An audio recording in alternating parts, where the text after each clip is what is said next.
Welcome to the Sharkpreneur podcast with Kevin Harrington and Seth Green. Kevin Harrington is the inventor of the infomercial, one of the original sharks from the hit TV show Shark Tank, and has generated over $5 billion in TV and digital direct response sales. Seth Green is the world's first trusted authority on cutting-edge direct response marketing, a best-selling author, and the only 3-time Marketer of the Year nominee. On the podcast, Kevin and Seth interview Sharkpreneurs who share straight talk on what it takes to explode your business. Do you want to become insanely successful? Do you want to be the go-to guru in your industry? Do you want to be talked about for all the right reasons? For over 40 years, Kevin Harrington has helped people just like you become significant influencers. Now he's broken the process down in the Key Person of Influence roadmap, and it's yours for free.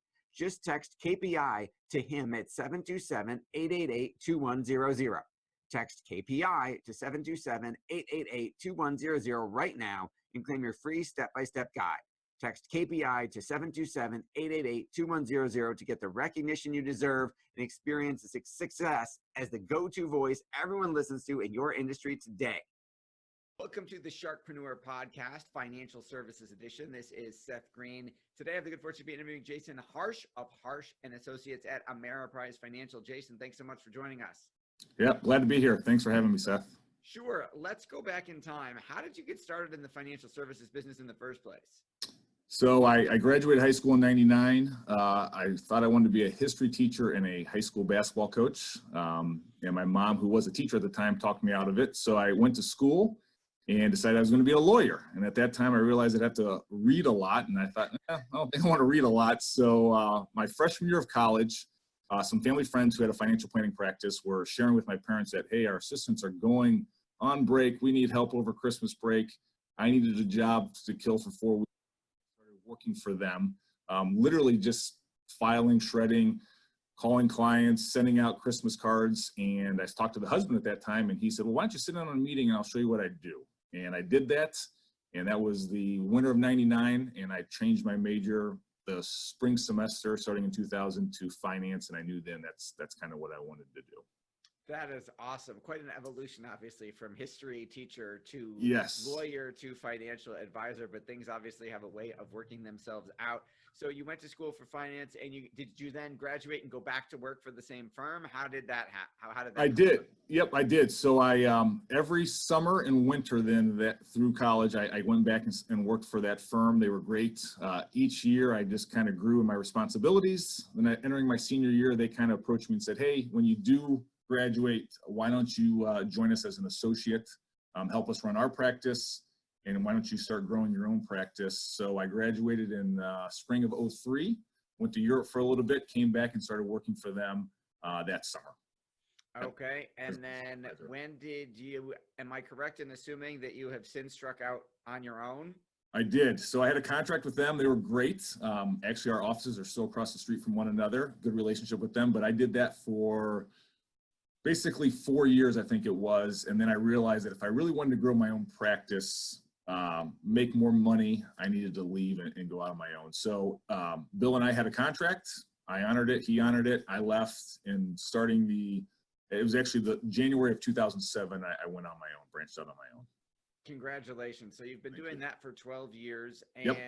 Who are the types of clients that you're working with?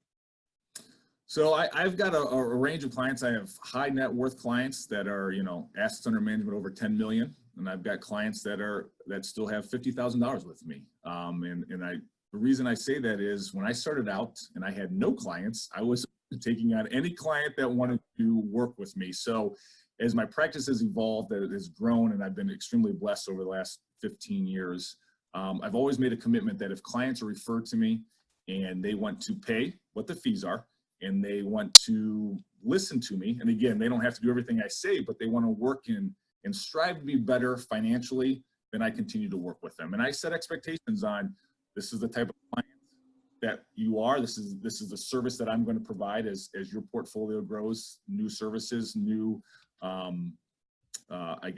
relationship, or not say relationships, but additional touches per year will happen, and we will evolve as a financial advisor client relationship kind of thing. Awesome. So who is your, obviously that's a big range, every, Yes. 50,000 to 10 million. Let's Yep. talk about the types, not just a dollar value, but the types of clients that you enjoy working with. Is there a certain profession that you gravitate towards, a certain lifestyle, Sure. hobby? Yeah. I have a lot of teachers.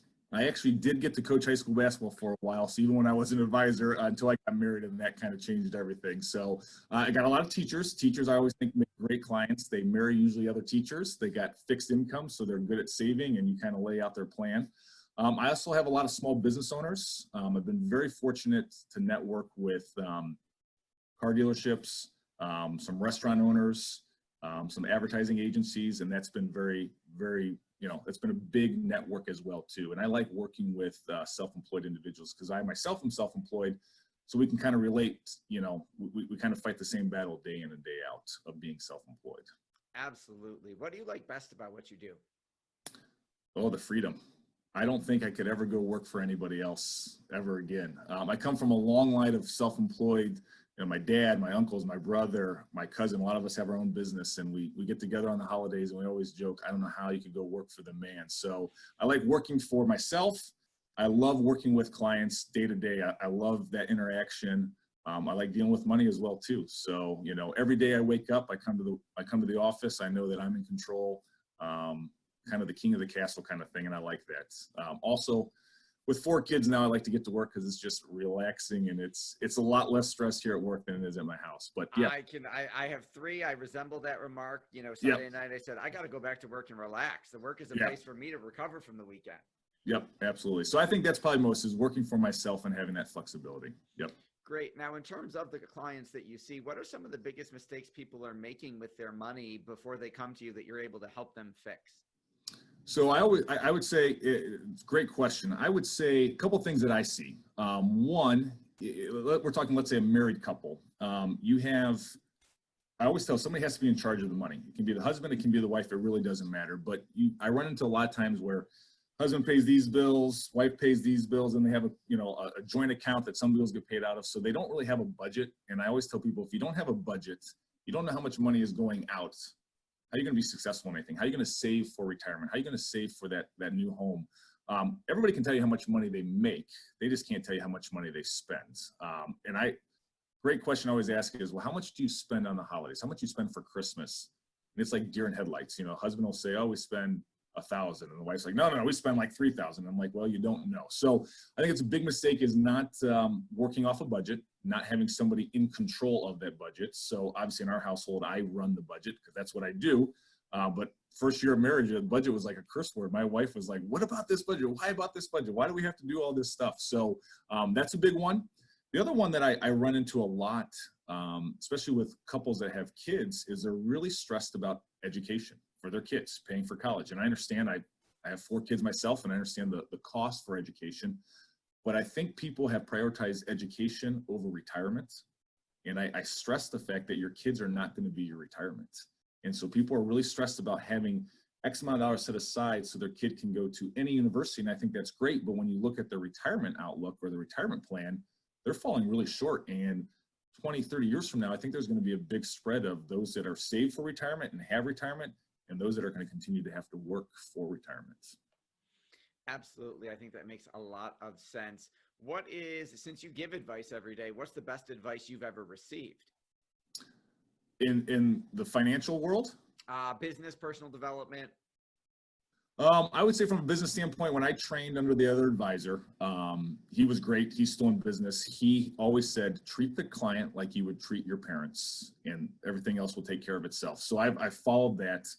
I guess from a personal level, I was raised in a Christian home, and accepting Christ as my savior was probably the best advice that my parents ever gave to me.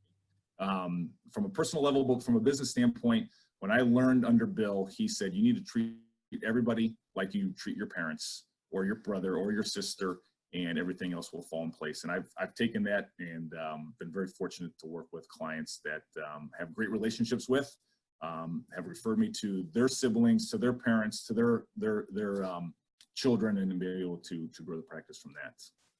Awesome. What do you feel? There's literally hundreds and hundreds of thousands of financial advisors nationwide. What do you think makes you stand apart? What do you think makes you different?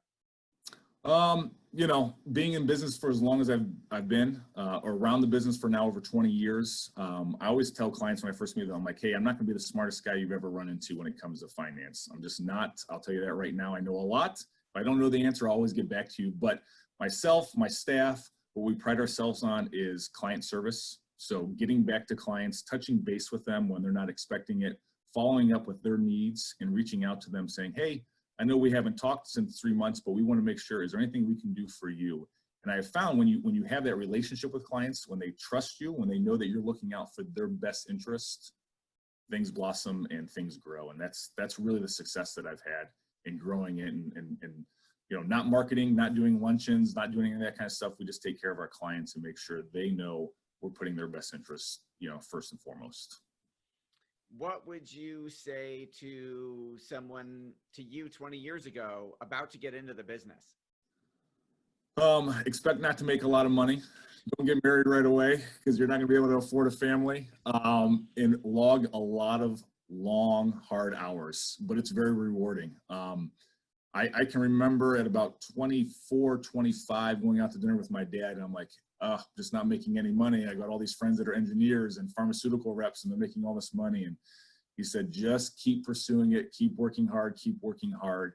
And I would say probably about the 4th or 5th year in business, I finally started seeing the benefits of growing a practice and making some money. But I would tell you, if you're going to get in the business, expect long hours, expect little pay, no benefits, but it can be very rewarding if you stick with it.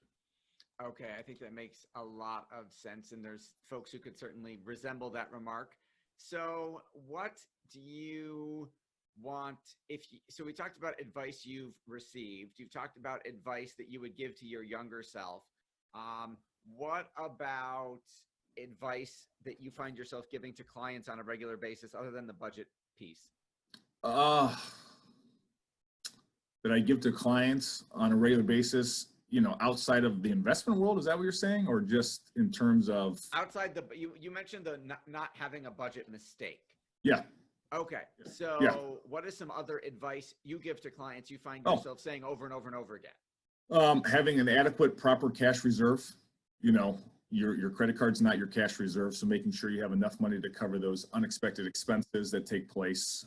Having the proper insurance, the correct insurance. You know, I've seen it in 20 years. It doesn't happen a lot, but you've seen it where somebody dies premature and they don't have enough insurance to cover their surviving spouse's needs or kids' needs.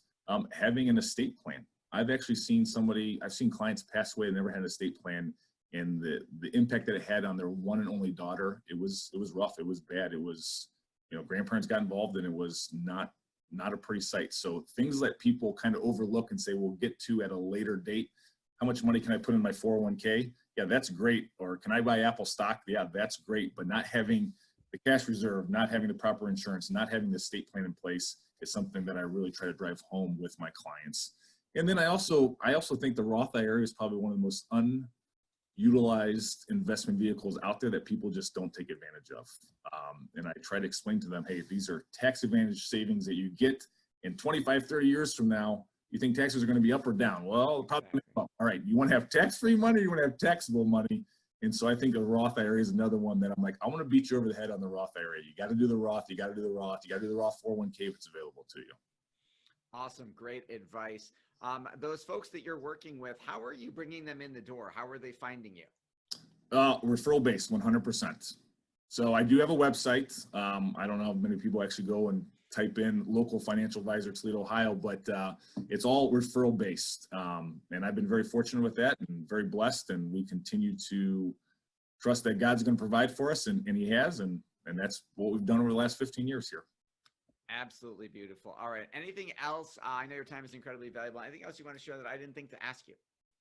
No, I think I would tell anybody who, if you're sitting down and you're single or you're married and you have questions, I think it's worth sitting down with a fee-based advisor for a one-on-one initial meeting, you know, no strings attached. You know, let's just sit down and see if it's a good fit, because I think people try to do a lot of this on their own, and they'd be surprised of how many opportunities they're missing that are right there in front of them that they just don't see. I used to change the oil in my car, rotate my tires, but now it's just too much. I take it to somebody to do that. I pay somebody to do my taxes, pay somebody to do my estate plan. I think people sometimes get a bad taste that advisors are just there to make money off them. And really, if you find somebody that you can trust, then I think it's worth paying that fee. And I think that they would see great benefits from that. Absolutely. Great advice. So for our folks who are resonating with what you are saying, where is the best place for them to go to learn more about you? You could look at if you type in Jason Harsh, Ameriprise Financial, or Harsh and Associates, Ameriprise Financial, that would pop up. My website would pop up, and all my contact information is there. All right, Jason, thank you so much for joining us. Thank you, Seth. Do you need money to fund your idea, product, or service? Are you ready to take your business to the next level, but need capital to get it done? Kevin Harrington has heard more than 50,000 pitches and knows how to help you make the perfect pitch to get the funding for your entrepreneurial dream. He's distilled the process down in his perfect pitch cheat sheet, and it's yours for free. Just text PITCH to him right now at 727-888-2100. Text PITCH to 727-888-2100 right now and claim your free perfect pitch cheat sheet. Text PITCH to 727-888-2100 to start funding your dream today. This show has been produced by Market Domination, LLC. To discover how you can have your own show completely done for you and turn it into a real published book and become the authority in your marketplace, go to www.marketdominationllc.com/podcast offer.